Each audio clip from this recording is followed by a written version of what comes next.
네, 반갑습니다. 김민혁입니다. 자, 오늘 이제 루카스 나인님이 이제 레이 달리오가 인터뷰한 영상을 올려줬는데, 그 인터뷰한 영상을 보고 이제 4분짜리 영상이에요. 네, 4분짜리 영상인데 이 인터뷰한 내용을 보고 상당히 어렵게 느껴진다라는 이야기를 하셨기 때문에 조금 더 풀이해서 한번 해석을 해드려 보고자 합니다. 그래서 이렇게 영상을 찍게 되었고, 바로 시작을 해보도록 할게요.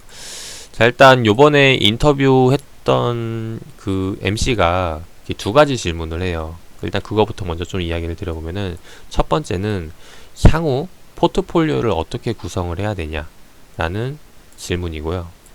그리고 두 번째는 경기 사이클에 대해서 지금이 어느 시점에 와 있는 국면인지, 어느 국면에 와 있는지 이제 이거를 어떻게 파악을 하느냐, 이제 여기에 대한 질문을 하게 됩니다. 그래서 일단 향후 포트폴리오 이거를 어떻게 잡아야 되냐, 여기에 대한 질문을 좀 풀이를 해보면은, 포트폴리오를 잡는다는 말은 바꿔 말하면은 투자 전략을 어떻게 잡아야 되냐라는 거거든요. 자, 여기에 대해서 레이 달리오가 이런 질문을 해요. 투자에는 두 가지에 대한 부분이 있대요. 첫 번째는 전략적 자산 배분이고요. 두 번째는 여기에 대해서 플러스 알파를 얻기 위한 행위라고 이야기를 합니다. 그래서 이거를 좀 더 풀어서 설명을 하면은, 전략적 자산 배분이라는 건 뭐냐면은 여러 가지 업황들이 있죠. 뭐 조선업도 있고 금융업도 있고 뭐 IT도 있고 제약주도 있고, 이런 여러 업황들 중에서 어느 업황이 잘 나갈 것인가, 이것을 판단을 하고 그것을 잘 나갈 거라고 예상이 되는 업황에 좀 더 비중을 늘려서 베팅을 하자라는 겁니다. 이게 전략적 자산 배분이고, 한마디로 쉽게 말해서 잘 나가는 업황에 투자를 하라라는 거고, 두 번째는 뭐냐면은, 잘 나가는 업황을 골랐으면은 여기에 대해서 얘가 일직선으로 상승을 하는 게 아니잖아요. 주가라는 게 이렇게 꼬불꼬불해서 올라가게 되는데, 여기에 대해서 플러스 알파라는 행위는 이 꼬불꼬불한 데서도 저점을 잡아가지고 고점에서 팔고, 저점을 잡아서 고점에서 팔고, 이런 사고팔고 하는 행위를 하지 말라라는 거죠. 그래서 이게 플러스 알파에 대한 것은 이제 하지 말라라는 건데, 일반 투자들이 하라는 거는 이제 이 상승에 대한 부분, 업황만 고르고 이 사고 파는 행위를 하지 마라 라는 이유가 뭐냐면은, 여기에 대해서 이제 설명을 하는데, 이제 그거를 요약을 하면은 두 가지가 있어요. 첫 번째는 일반 투자들 같은 경우는 심리 자체가, 네, 잃기 위한 심리로 만들어져 있습니다. 우리가 이론은 알아요. 싸게 사서 비싸게 팔아야지. 이론은 알죠. 근데 실제로 음봉에서 사는 사람이 없다라는 거죠. 양봉에서 산다라는 거죠. 심리 자체가 돈을 잃기 위한 본능으로 되어 있기 때문에 이렇게 해서 플러스 알파를 얻기 위한 행위를 할 수 없다는 게 첫 번째 이유고요. 두 번째는 뭐냐면은, 우리가 이제 시장에서 이 플러스 알파를 잡기 위해서 매수를 하잖아요. 그죠? 매수를 눌리게 되면은 결국엔 누군가는 뭐라는 거예요? 매도를 하게 됩니다. 그죠? 이 매도 주체가 있어야 되는데, 매도 주체가 누구냐는 거죠. 우리가 매수를 눌렸을 때 팔아주는 주체가 누구냐.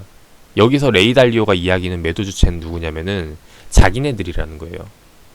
그 말은 즉, 시장에서 상당히 노련한 투자자들이라는 거죠.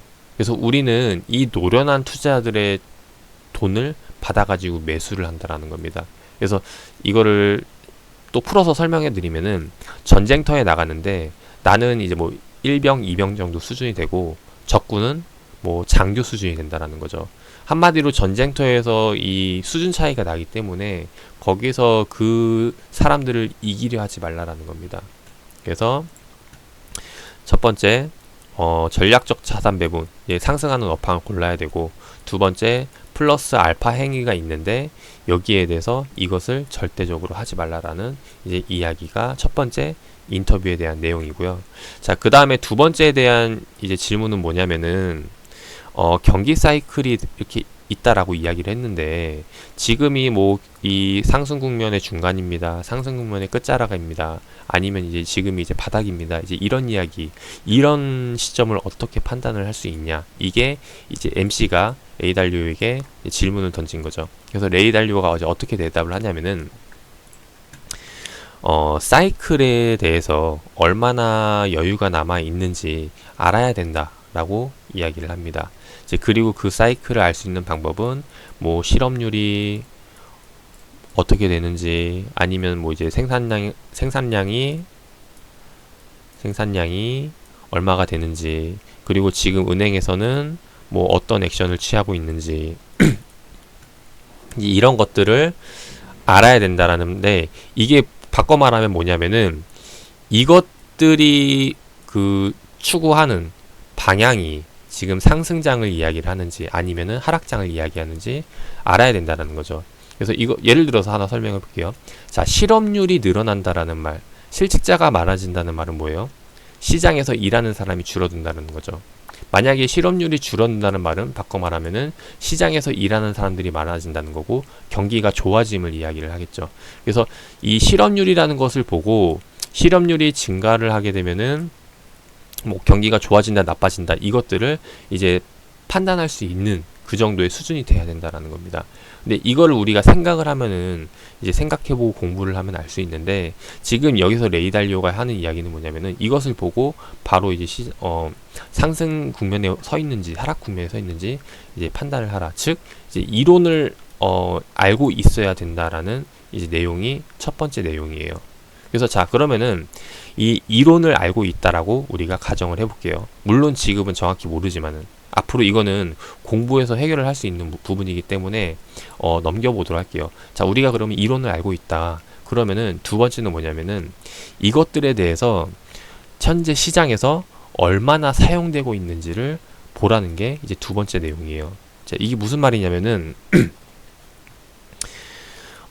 우리나라로 예를 들어 볼게요. 예를 들어서 일단 레이달리오가 두 번째 이제 부채가 이런 시장에 대해서 얼마나 구매력을 행사하고 있는지 봐야 되고, 그리고 세 번째가 지금 시장의 감정이 어느 국면에 와 있는지, 그리고 네 번째가 뭐 자산군의 가격이 얼마나 형성이 되어 있는지, 이제 이런 이야기들 하는데, 이것들이 다 공통된 이야기라고 보시면 됩니다. 자, 뭐냐면은 예를 들어 하나 설명을 해볼게요. 우리가 이제 2019년도, 18년도 때 주가 상승을 키워왔던 걸 보면 이제 반도체를 예로 한번 들어보도록 하겠습니다. 자, 반도체가 계속해서 상승 국면에 와 있었는데, 이거는 누구나 이제 다 공감하는 내용이라고 생각이 돼요.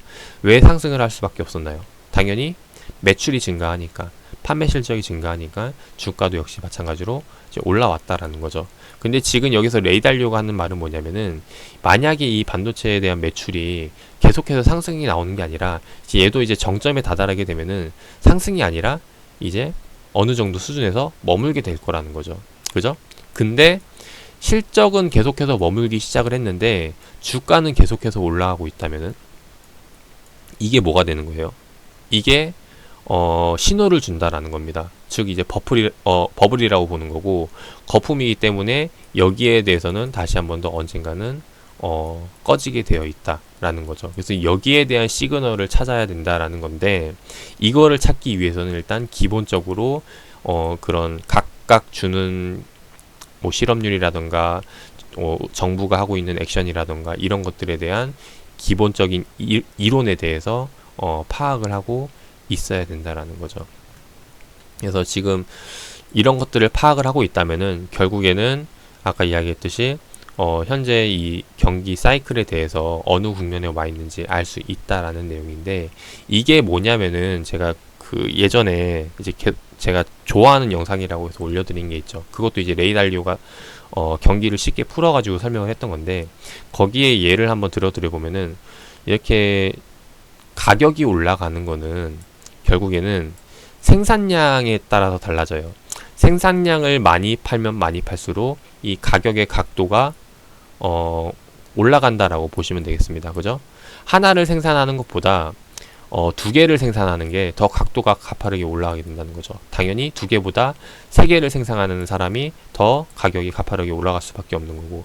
그래서 결국에 가격이라는 거는 이 생산량에 비례하게 되는데, 주가 같은 경우는 이 생산량에서 이제 플러스 이런 곡선을 그리게 된다라는 겁니다. 그래서 곡선을 그려지게 만드는 이유가 뭐냐면은, 우리나라, 그러니까 그 세계 각국의 이제 화폐에 대한 부분에 대해서 이야기를 들 수 있는데, 화폐라는 것 자체가 딱히 한정되어 있다면은, 예를 들어 뭐 100개 아니면은 뭐 1000개 이렇게 한정이 되어 있다면은, 내가 상품을 하나 만들었을 때 이 100개 중에서 어느 정도의 가치를 구할 수 있는지 이렇게 구할 수가 있어요. 예를 들어서 내가 상품 하나를 만들었는데 100개 중에서, 이게 화폐예요. 화폐 개수인데 100개 중에서 뭐 이제 1대1이다. 화폐 하나를 바꿀 수 있는 능력이다. 그런 값어치가 있는 상품이다. 라고 봤을 때, 이렇게 하면 내가 만약에 상품을 계속해서 2개, 3개, 4개 만들게 된다면은 이 화폐도 2개, 3개, 4개 계속해서 받아갈 수 있는 그런 구조가 된다라는 거죠. 이게 그냥 일반적인 화폐 거래 방식의 구조라고 보면은, 근데 지금 현재 시장에 대해서는 이 화폐 가치라는 게 단순히 유통되고 있는 화폐만 있는 게 아니라 플러스 이제 신용이라는 게 껴집니다. 신용이 뭐예요? 내가 돈을 빌리는 거죠. 빌린다는 말은 이 화폐가 100개가 아니라 플러스 신용을 땡김으로써 200개, 300개 그 이상이 될 수도 있다라는 거죠. 이제 거기에 대해서 만약에 신용을 끌어올려가지고 화폐가 100개가 아니라 200개가 됐다라고 하면은, 본질적으로 내가 상품을 하나 만들었을 때 그 가격이 하나였는데 신용을 끌어서 200을 만들게 된다면은 이 상품은 하나 가격이 아니라 2개가 된다라는 거죠. 그래서 이렇게 해서 가치가 올라가게 되는 건데, 이제 그렇게 되면은 이제 이게 이제 버블이 돼가지고 여기에 대해서 거품이 끼게 되는 거고, 그리고